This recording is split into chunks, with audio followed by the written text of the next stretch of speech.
Injuries, scandals, roster shakeups, most teams would fold, but the Astros keep winning. Why? It's not just talent, it's culture.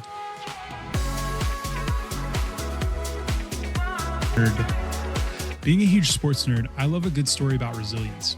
And while some might say this is a story about grit or depth, I'd argue it's something deeper, culture. The Houston Astros have been the perennial American League West champs for nearly a decade. Every year, they seem to find a way to win. Sure, some of that is due to weaker competition, and yes, they have a strong core of talent, but this year is different. They've had as many as 18 players on the injured list. That's enough to almost field an entire major league roster. Their rotation has been patched together with relievers and minor leaguers. Their infield and outfield have been filled with rookies, bench players, and journeymen. And fans have jokingly called them the AAA Space Cowboys, referencing their minor league affiliate. And yet, despite all of this, they're just 1.5 games back from the best record in the American League and 2.5 games back from the best record in all of Major League Baseball. So the question is how? How do they keep winning with less talent? How do they keep putting up runs with a patchwork lineup? And how do the most unlikely players have career moments? The answer, culture. They believe in themselves, the coaches believe in what they do, and the players stay focused on what they're good at, regardless of what the outside noise is. Ultimately, culture creates consistency. See, talent can win games, but culture wins seasons.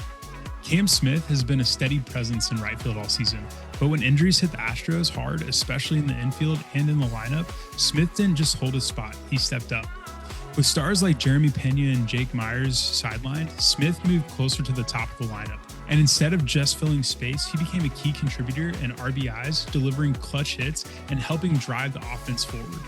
What's impressive isn't just the stats, it's the mindset. Smith didn't change who he was. He leaned into what he does best, and the team trusted him to rise to the moment. See, culture creates consistency because it doesn't depend on who's available. It depends on what's expected. And in Houston, the expectation is excellence, no matter who's on the field. And when culture is strong, something powerful happens. People start to believe in their role. They trust the system, and they step into the moments that they never imagined. See, culture also elevates the individual. When the environment is healthy, people grow. They rise and they surprise you. Take, for instance, Taylor Trammell. He wasn't expected to be a major contributor this season. He bounced around teams and spent time in the minors, but when the Astros needed outfield depth, they gave him a shot, and he made the most of it. Trammell brought energy, speed, and timely hitting to a lineup that desperately needed a spark. More importantly, he played like he belonged. Because in Houston's culture, if you're on the roster, you're not just a backup, you're a contributor. See, culture multiplies potential. It turns role players into difference makers.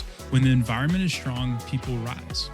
But culture isn't just about belief, it's about behavior. And the strongest cultures don't just inspire, they align. See, culture aligns to the mission. When everyone knows the mission, decisions get easier, distractions fade, and momentum builds. With our starting rotation decimated by injuries, Christian Javier, Luis Garcia, and Ronel Blanco all sidelined, Framber Valdez has been the anchor. But it's not just his stats that stand out, it's his leadership.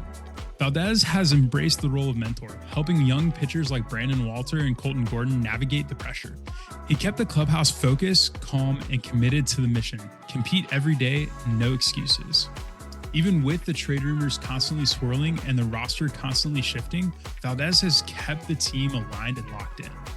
See, culture isn't just about performance, it's about purpose. It keeps everyone moving in the same direction, even when the road gets tough. So how do you build a culture like that? One that creates consistency, elevates individuals, and aligns the mission. Let me introduce you to the culture model. C stands for clarify the mission. Everyone should know what you're chasing. U stands for uplift the people. Celebrate effort, not just outcomes. L stands for lead with integrity. Culture starts at the top. T stands for teach the system. Don't just expect, equip. U stands for unify around values. Make decisions that reflect what matters. R stands for repeat the habits. Culture is built through consistency. And E stands for empower the next man up.